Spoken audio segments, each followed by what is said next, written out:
Kasi si Donald Trump malapit na opo, 4 na araw na lang. Tapos hindi pa maganda yung nangyayari kasi imbis ang tawagan mo si Donald Trump, ang tinawagan niya si Calamaris. Calamaris. Alam mo, pinuna po ito ng ng isang international political analyst. Si Professor Ana. Nagulat si Professor Ana, bakit yung poon ng mga bubunistang tanganista, naway-away na sila ngayon? Ang tinawagan ito, ano bang nangyayari? Pakinggan nyo, ha? Ay, ito. Prof, labas ka, Prof. O, ito, pakinggan natin. As far as I'm concerned, why hindi siya okay when it comes to the Philippines? Kasi ang level mo is president. Correct. And you talk to the president too. Now, kung gusto mo lang i-wish si Kamala na, oy, good luck to what you're doing, you will be doing in the next coming days kasi you're outgoing vice president, good luck ha, and let's keep in touch. That is a personal call. But it should not be an official call. Ilalagay mo pa sa mga dyaryo, what is this? A publicity stunt? Just because you have an INC rally and you want to cover up the millions of Filipinos that were on the streets and gusto mo mapunta sa iyo yung eksena ng media dahil kausap mo si Kamala Harris. Ang tanong ko, what's the value of it? Walang value po 'yon, Prof. Ana.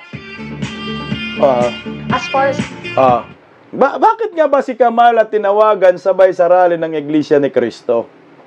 Para may divert ang attention. Uy, si Ngimiim tumawag kay Kamala Harris. Ba't mo tinawagan yan? I-presidente ka. Hindi mo kalibil si Kamala kasi outgoing na vice president yan eh. Hindi man kasi presidente tingin niya sa sarili niya. Bodyguard yan ng asawa niya. Mas presidente pa nga si Kim Jong-un ng Pinas. Yung,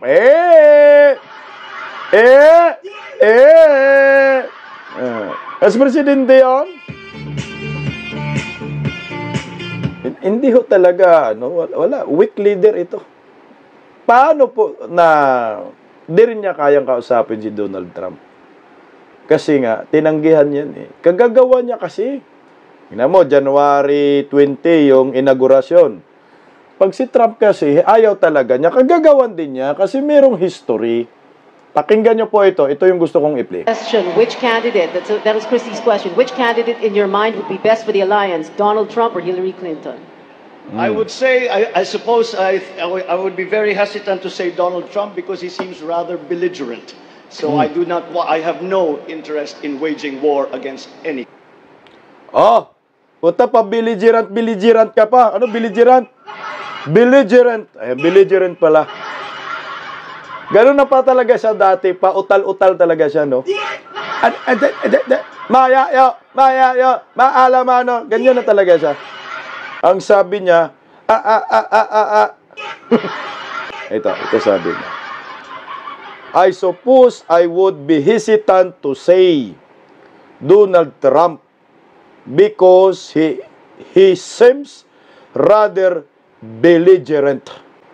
Ibig sabihin, palaaway daw. Yan. Ayaw daw niya na sasabihin si Donald Trump. Nagdadalawang isip siya dahil palaaway daw si Donald Trump. Impas ka dyan. Nanalo si Donald Trump, hindi talaga siya imbitado dyan.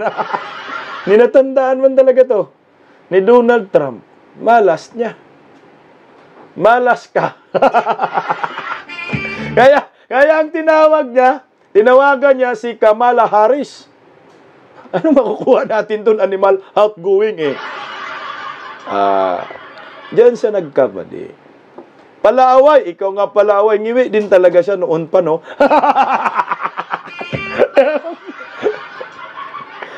Alam niyo sa pulburon video, ganyan mukha niya, oh. Tingnan.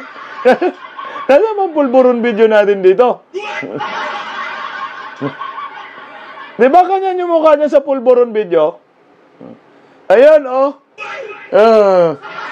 Ihawin. Tingnan mo, ah. Ayan yung sa pulburon video. Hindi talaga yan matatanggap kay Donald Trump. Yan, oh. Sige nga. Isumangti nga.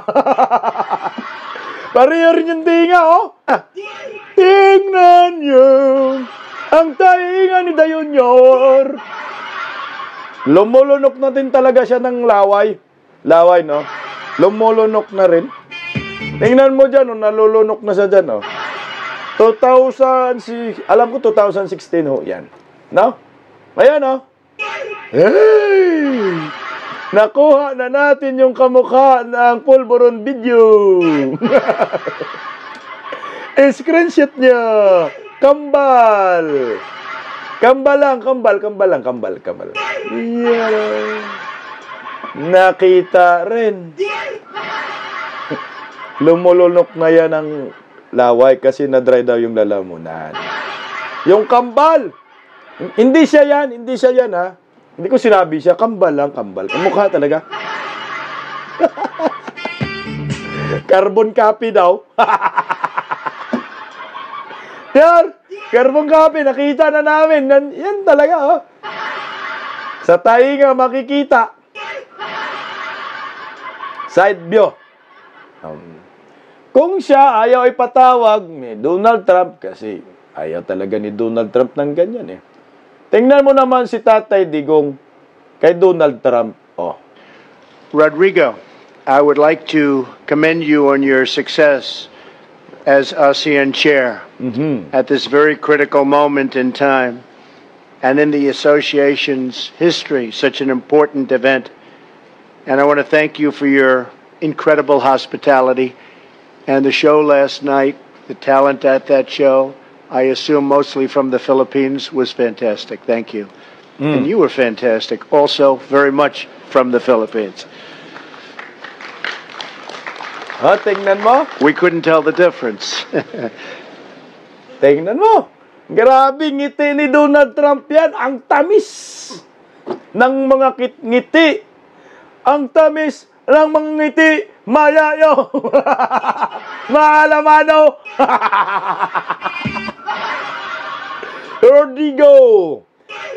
You're fantastic. Kay BBM, you're pulburonic. You're not welcome. Tingnan mo. Masabihan kaya yan si Dayunyor? Hindi, di man imbitado. Ina mo, Donald Trump, oh. Ay, pinori si Tatay Digong dyan, ha? Sige, naka, talaga naman. Jeneline Parcasio, nag-usap pala yung dalawang outgoing bisdak, Marcos outgoing na pod. Awa! Kaya may sabi yan, ha? Outgoing ba si Dayunyor? Mag-resign? Tanong lang, ha? Bawal mo magtanong. Tanong ako, ha? Buang kayo, oh.